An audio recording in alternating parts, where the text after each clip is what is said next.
పూర్తి వివరాల కోసమై స్క్రీన్ మీద కనిపిస్తున్న మొబైల్ నెంబర్కి సంప్రదించండి. షరతులు వర్తిస్తాయి. ఇప్పుడు semi automatic hydraulic single die paper plate making మిషన్లో బఫే ప్లేట్ తయారు చేసుకోవచ్చు. At the same time extra die కొనుక్కొని హోటల్లో పార్సల్ కట్టే సిల్వర్ గోల్డ్ పతలా ప్లేట్స్ కూడా తయారు చేసుకోవచ్చు. కానీ ఈ మిషన్లో ఎలాంటి టిఫిన్ ప్లేట్లని, డోనా కప్పులని, ప్రసాద కప్పులని, టీ కప్పులని తయారు చేసుకోలేము.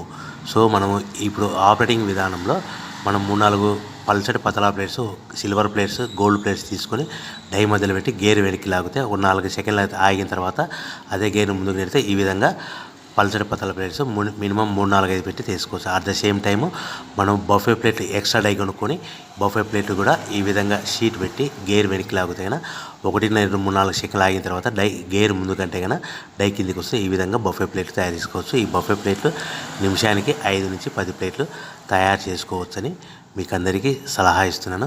సో మనం మా దగ్గర ఎవరైతే కొత్త మిషన్ కొంటారో వారికి మాత్రమే రా మెటీరియల్ సదుపాయం కలదు. మిషన్ కొనుక్కొని రా మెటీరియల్ కొనుక్కొని తయారు చేసుకున్న ప్లేట్స్ మీరు సొంతంగా అమ్ముకునే విధానం ఉంటేనే వ్యాపారం మొదలు పెట్టవలసిందిగా కోరుచున్నాను. సో మిషన్ కొనుక్కున్న తర్వాత ఈ మిషన్కి వచ్చే 1 HP మోటార్ని ఇంటి కరెంటు కాకుండా దీనికి సపరేట్గా కమర్షియల్ కేటగిరీ 2 మీటర్ ఫిట్ చేసుకోవడం వల్ల భవిష్యత్తులో ఎలక్ట్రిసిటీ డిపార్ట్మెంట్ నుంచి మనకి ఎలాంటి ప్రాబ్లమ్స్ ఉండవని మీకు అందరికీ తెలియజేస్తున్నాను. సో ఈ మిషన్ మనకు పల్చటి పతలా ప్లేట్స్ కానీ లేదంటే ఎక్స్ట్రా డై కొనుక్కొని బఫే ప్లేట్లు కానీ ఈ 2 రకాల ప్లేట్లు తయారు చేసుకోవచ్చని మీకు అందరికీ